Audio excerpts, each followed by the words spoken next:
औज़ुबिल्लाहिमिनश्शैतानिर्रजीम बिस्मिल्लाहिर्रहमानिर्रहीम। अस्सलामु अलैकुम माय यूट्यूब फैमिली। मेरा नाम हसन अज़ीज़ है और आप देख रहे हैं एग्ज़ाम प्रिपरेशन विद हसन अज़ीज़। दोस्तों, जिस तरह कि आप सबको पता है कि बेनज़ीर इनकम सपोर्ट प्रोग्राम में DEE यानी डेटा एंट्री एग्जीक्यूटिव और सिक्योरिटी गार्ड्स की ऑलमोस्ट 2200 जॉब्स आई हुई है। आज के इस वीडियो में मैं डेटा एंट्री एग्जीक्यूटिव के टेस्ट के लिए जो एक्सपेक्टेड एमसीक्यूज़ है और साथ में जो पास्ट पेपर के एमसीक्यूज़ है वो मैं आप लोगों के साथ शेयर करने जा रहा हूँ। दोस्तों, इस वीडियो का मतलब सिर्फ ये है कि आप लोग को पता और अंदाज़ा चल जाए कि हमारा जो टेस्ट होगा वो किस तरीके का होगा और किस तरीके से ये टेस्ट आएगा, एमसीक्यूज़ किस तरीके के होंगे।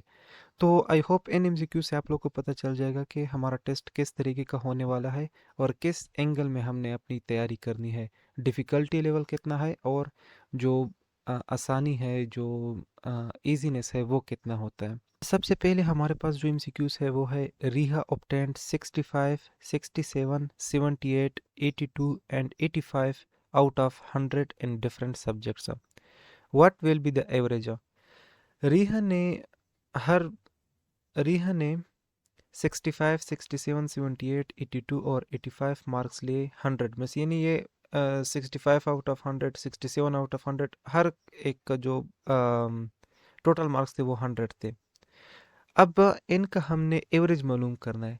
अब फ्रेंड्स, एवरेज का फार्मूला ये है कि हमारे पास ऊपर हमने सम ऑफ द नंबर लिखना है और नीचे हमने टोटल नंबर लिखना है।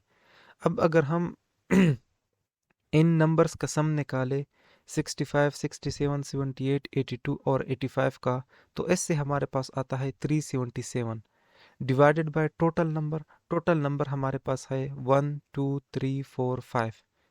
तो अगर हम 377 को 5 के साथ डिवाइड करें तो हमारे पास जो नियरेस्ट ऑप्शन होगा वो नियरेस्ट ऑप्शन हमारे पास 75 का होगा।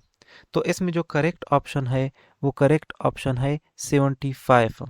नेक्स्ट है हमारे पास, if one day work is equal to 1 divided by 20 then time required to finish the job. अच्छा, इसको हम दो तरीकों से कर सकते हैं। पहले तो हम इसको अगर लॉजिकली करना चाहे तो हम इस तरीके से करते हैं कि अगर एक दिन में बंदा 20 में से एक हिस्सा करता है तो इस जॉब को ख़त्म करने के लिए या इस वर्क को ख़त्म करने के लिए उसको कितने दिन लगेंगे। अगर एक दिन में वो एक हिस्सा करता है तो 20 दिन में वो 20 हिस्से करेंगे, यानी वो कंप्लीट कितने दिन में होगा, 20 डेज में होगा। तो लॉजिकली भी हम इसको इस तरीके से करते हैं, तो इसमें जो ऑप्शन है वो है 20 डेज। नेक्स्ट हमारे पास है 30% ऑफ 300 इज। स्टेज को निकालने का तरीका ये है कि ऊपर हम 30 लिख देंगे, परसेंट की जगह पर हम डिवाइडेड बाय 100 करेंगे। अब 30 डिवाइडेड बाय 100 ऑफ की जगह पर मल्टीप्लाई करेंगे और 300, यानी 30 डिवाइडेड बाय 100 मल्टीप्लाइड बाय 300। अब नीचे का जो 100 है और ये साइड में जो मल्टीप्लाइड बाय 300 है, इन दोनों का हम डिवाइड करेंगे तो 100 1s आर 100 और 100 3s आर 300 हो जाएगा। ऊपर आ जाएगा 30 मल्टीप्लाइड बाय 300 की जगह पर आ जाएगा 3। तो 30 मल्टीप्लाइड बाय 3 से हमारे पास आंसर आता है 90। तो 30% ऑफ 300 इज 90। अच्छा, फिर नेक्स्ट है हमारे पास 120 man can do a work in 90 days. How many man required to complete the same work in 40 days. इसका तरीकाकार ये है कि हमने वर्क मालूम करना है और वर्क है हमारे पास, वर्क का फार्मूला है work is equal to man multiplied by days.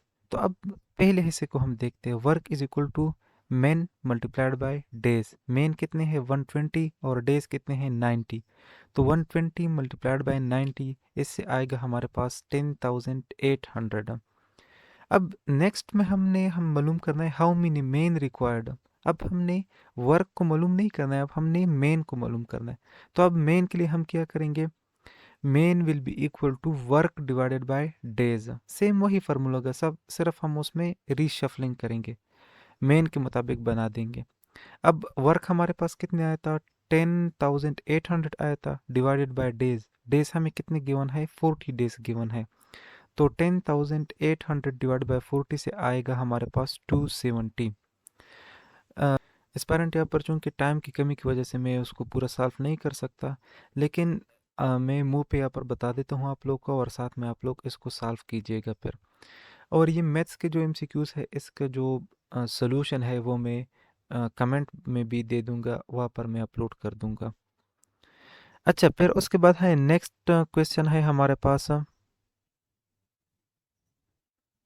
Next question है हमारे पास, इन उर्दू क्लास है 12 boys and 18 girls, boys are what fraction of the class. अब जब भी हमने फ्रैक्शन मालूम करना है क्लास का, तो इसमें हमने पहले पूरे क्लास को लेना है।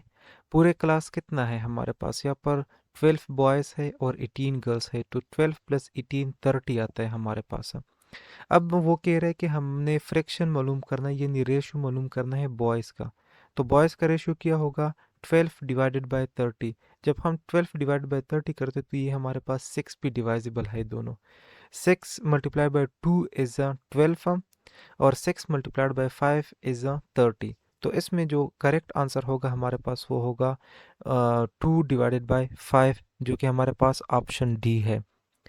नेक्स्ट है फिर हमारे पास, द वर्ड ज़कात occurs dash times in Quran. तो इसका इस दोस्तों सही जवाब है 32 टाइम्स। द करंट हिजरी ईयर इज़ इम्पॉर्टेंट एमसीक्यूज़ है। तो इस्लामियात में तकरीबन जितने भी जो बेसिक टेस्ट होते हैं सब में यही रिपीट होता है।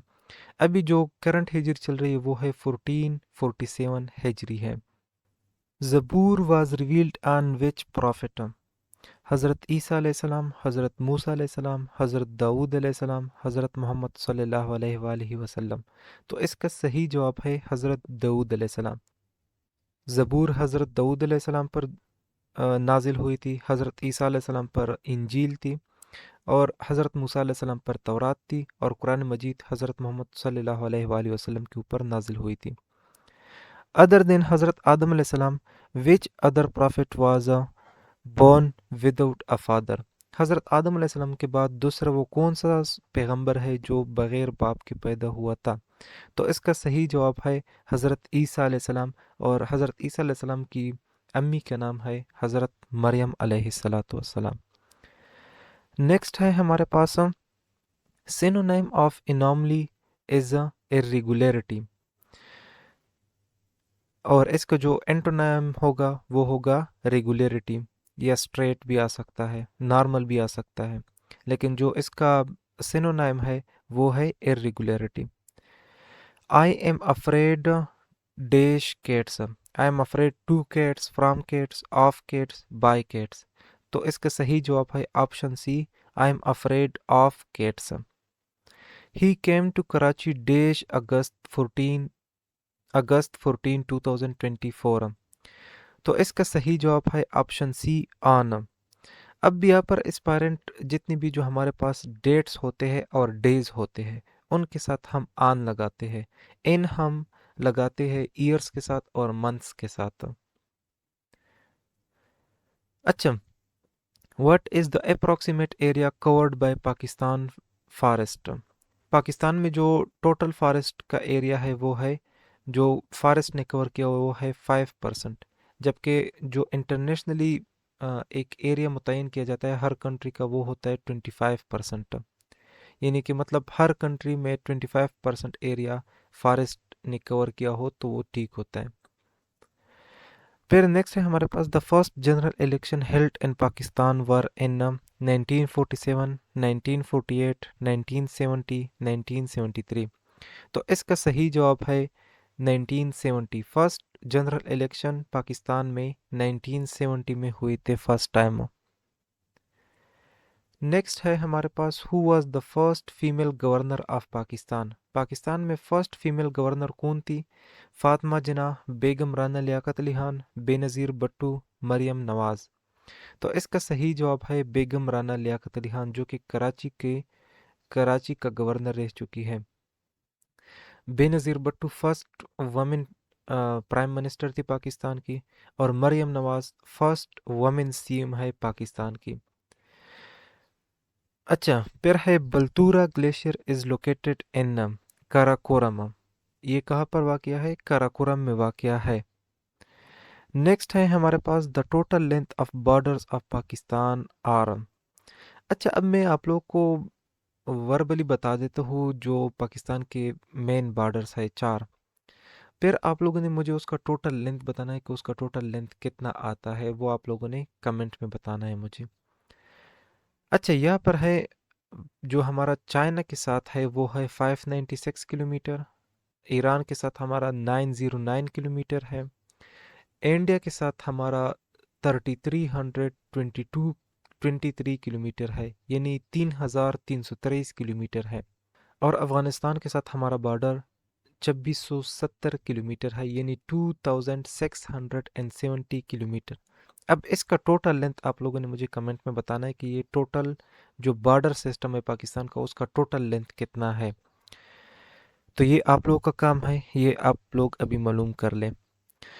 अच्छा, नेक्स्ट है हमारे पास which gas is filled in balloons. हम ये जो गुब्बारे बाज़ार में जो बच्चे बेचते हैं उसमें कौन सा गैस भरा होता है, हाइड्रोजन, हेलियम, कार्बन डाइऑक्साइड और ऑक्सीजन। तो इसका सही जवाब होता है helium. How many bones are there in newborn baby. Newborn baby जब बच्चा पैदा होता है तो उसमें उस वक्त कितनी हड्डियां होती है, तो इसका सही जवाब है 350। 206 हमारे पास नॉर्मल ह्यूमन बॉडी में होती है, क्योंकि जब बच्चा जब छोटा होता है तो उसमें 350 होते हैं, लेकिन जैसे जैसे वो बड़ा होता है तो उसमें वो जो बोन्स होती है, जो कार्टिलेजेस होते हैं, वो मिच्योर होते हैं और आपस में कन्वर्ज हो जाते हैं और वो फिर 206 बन जाते हैं। लेकिन न्यू बॉर्न बेबी में हमारे पास 350 बोन्स होते हैं। Which planet have more moons. सबसे ज़्यादा मून्स किस प्लेनेट पर है, तो इसका सही जवाब है सैटर्न। अर्थ में सिर्फ एक मून है, जबकि मरकरी और वेनस में कोई भी मून नहीं होता। नेक्स्ट हमारे पास है who is known is the inventor of artificial intelligence. Artificial intelligence का इन्वेंटर या फाउंडर कौन था? John McCarthy. Option B, John McCarthy is the best option. Common language of artificial intelligence. Artificial intelligence में जो common language use होता है वो कौन सा होता है? जावा होता है, फाइथन होता है, लेस्प होता है या नन ऑफ दीज। तो इसका सही जवाब है Python. Python is the common language of artificial intelligence. Aspirant ये थे वो टोटल एमसीक्यूज का लिस्ट जो मैं आज के लिए आप लोग के साथ शेयर कर रहा हूँ। तो इससे आप लोगों को नो हो जाएगी कि हमारा जो टेस्ट होगा वो किस तरीके का होगा और किस तरह के एमसीक्यूज आएंगे।